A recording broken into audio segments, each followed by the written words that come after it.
Time for another update. Quincy City Clerk Nicole Crispo on the latest Board of License Commissioners meeting, which was a quick one. Hi, Nikki. Hi, Joe. How are you? Doing great, thanks. Only 3 items on my agenda. Was that all there was? That's all there was. So, the board, in attendance, however, Fire Chief Jackson could not make it, so there were four, which was enough for a quorum. So, we got started with agenda item number one, here regarding the request of the Clifford Marshall Point Webster PTO for a special use permit for their fourth annual Family Fun Run and Wellness Expo, Saturday, June 3rd. The fun run will begin at Point Webster and end at Clifford Marshall, where there will be wellness events, music, and snacks. Stephen Perdios was there representing, and as was Principal Ahern from the Clifford Marshall School, excited about their fourth annual event. No COVID restrictions. They last year had 450 participants. So they're excited to get this started. They have bibs and bracelets for the runners. They have a catch the principal race, push-up challenge, obstacles, things like that. Mostly geared towards middle and elementary school children, but anyone is invited to attend. It is a family day for them there, and that is on Saturday, June 3rd, from 9 a.m. to 11:30 a.m. And they are going to contact the Quincy Police to ensure the safety, of course, and there's also going to be school personnel on corners and helping out with the children on that day. That went through 4-0. Very nice. I know the kids look forward to it. I think the teachers do too. Yeah, it's a nice day. Agenda item number 2, hearing regarding the request of St. Roch Haiti Foundation for a charity wine pouring permit for their fundraising gala on Thursday, April 20th at the Quincy Marriott. This permit will allow donated wine to be served at the event. Mary McLaughlin and Mary Cayley were there. Both work for St. Roch Haiti Foundation. This has been going on for a number of years in our city. A great event that cares for over 1,000 children, clean water program, and most of all, their health care.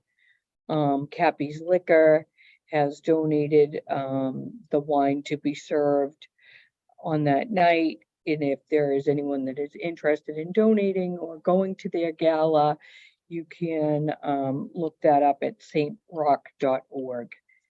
And that went through 4-0 as well. Okay.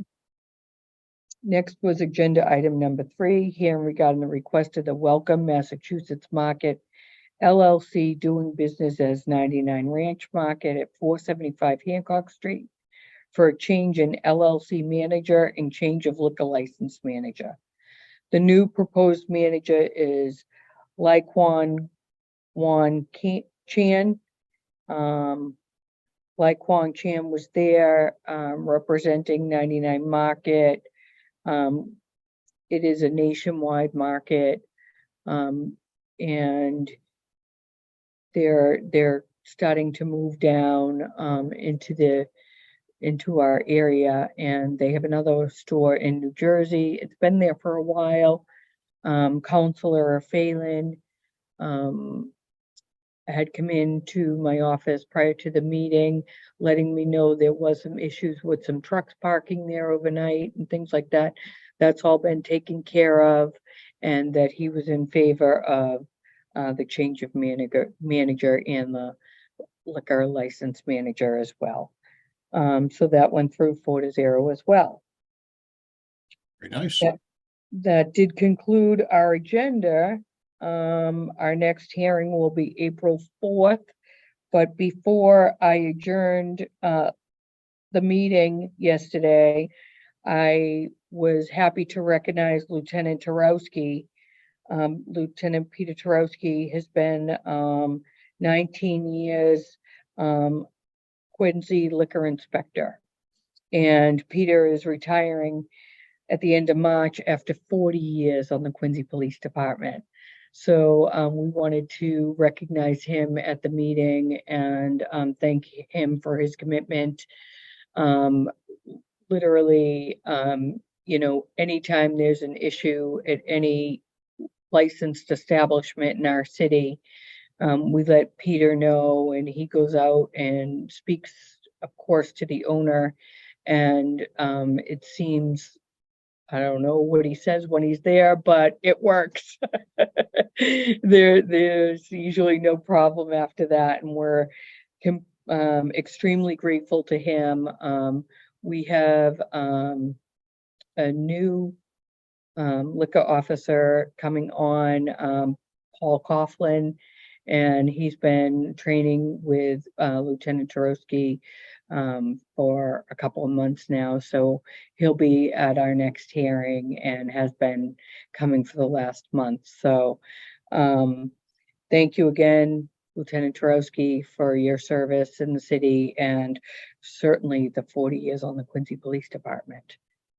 That's an impressive record for sure. And same amount of time as Chief Keenan, actually. That's right. Yeah. That's right. They both came on together. So Chief Keenan will be retiring this summer. That's right. He has to at 65. So be some changes going on at the police department. Certainly, there will be. It's and on our license board too, with Jay and Chief Keenan. So yeah, ever changing. That's right, but we're still here, Nikki. Yep. We'll be here for a while, I think. That's right. And let's see, April 4th, you said your next meeting. Okay. Yes. All right. Next up on the agenda, dogs and cats. Dogs and cats.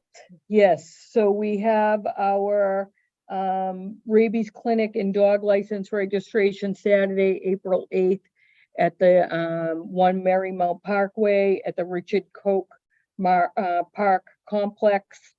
Proof of the last rabies shot is needed, or you know, it should be on the tag if the dog has his tag from last year. And it's a $10 fee for the shot, $10 for the license, and cash only on that day. We are taking walk-ups to the window here in the clerk's department. If you want to renew your dog in person, you may come here 8:30 to 4:30 Monday through Friday and do that. And we are certainly still taking in our city census. Would appreciate if you haven't done that already to please do so in the self-addressed paid postage envelope that we provide, and get that in to us at your earliest convenience. That would be great. Right, because there is a city election this year. There is. Speaking of, we a couple of weeks ago made some changes to our polling locations throughout the city. There were 15 polling locations that were affected. They are on our website now. They are on the Secretary of State's website as well. I just want everybody to know those who have been affected will receive a card in the mail letting them know this is your ward and precinct, and this is where you're going to your new voting location. It is according to the new federal maps. So if it seems, you know, a little different from where you voted before, it is. And that's all on population and census blocks. So The biggest change is most of our polling locations have gone from the little churches and the Morissette posts and things like that have gone to the city schools. And the reason why we're doing that is because I've worked with the mayor, and he's worked with the school committee and the superintendent of schools. And in November, the kids have off on election day. And for that, we felt now is the right time to move into the schools, be it that it's a city election year, because next year with the presidential, we want everybody to be accustomed to where they go. So we went ahead, changed 15 polling locations to schools. We will make sure that there's handicap accessibilities at those schools that are not handicap accessible now, Atherton Howe being one of them. We will be sure that there is a adequate ramp there to help for election day. And we'll be going out and looking at all of the locations we already have. We'll look again, make sure that before the elections, we'll put plenty of signage in the neighborhoods. And just to let people know, and for the households that have been affected, you'll get 2 notices. So you'll get a notice within the next coming weeks, and then you'll get a notice in August. The reason why you're going to be getting it in August is because the election for the city preliminary, if there is one, will be on August 29th. That we did that because we want the election to be when there is no school. So it comes a little early, but if you're away and you are unable to get to the polls, we're certainly going to provide early voting and vote by mail. So if anyone has any problem with getting to their polling place, we can certainly accommodate them with a ballot to their home. Okay, so if they don't receive a notice, then they vote in the same place they always have? That's right. That's right. We'll do a lot of advertising before the election on where people go to vote. You can certainly go to the Secretary of State, Where Do I Vote module, and look it up there.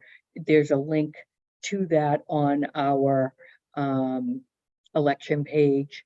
You can find that. We'll put it on the main page once it gets closer to the elections. Okay, so folks really need to be aware, because potentially they could have a new ward councilor and maybe a new state rep as well. Those notices already went out. Okay. Back when we did the map. Okay. Once we certified the map, we did send out those notices. So, but this is just going to be the polling location. Okay. Changing, not their ward and precinct again. Oh, okay. Very good. Glad you cleared that up. We don't want to start another run on your office, Nikki. Confusing, I know, and I hope people, can understand. We try to keep everybody in their neighborhood, or as close as we can. And some people, in the 10 years get affected because they're the last street or the first street in their new ward precinct. Marymount is a good example of that this year, where they were taken from the Marymount School before and put into Adams Shore Library. Now they're back to the Marymount School. But some of those people that were in the Adams Shore Library will now go to Marymount School. So it's a little confusing, and I hope I haven't made it worse. But if anybody has any questions, you can certainly call the election department, 617-376-1144. Okay. So the only potential change would be where you actually go to vote. That's right. Okay. All righty. Thanks so much, Nikki. Okay, take care.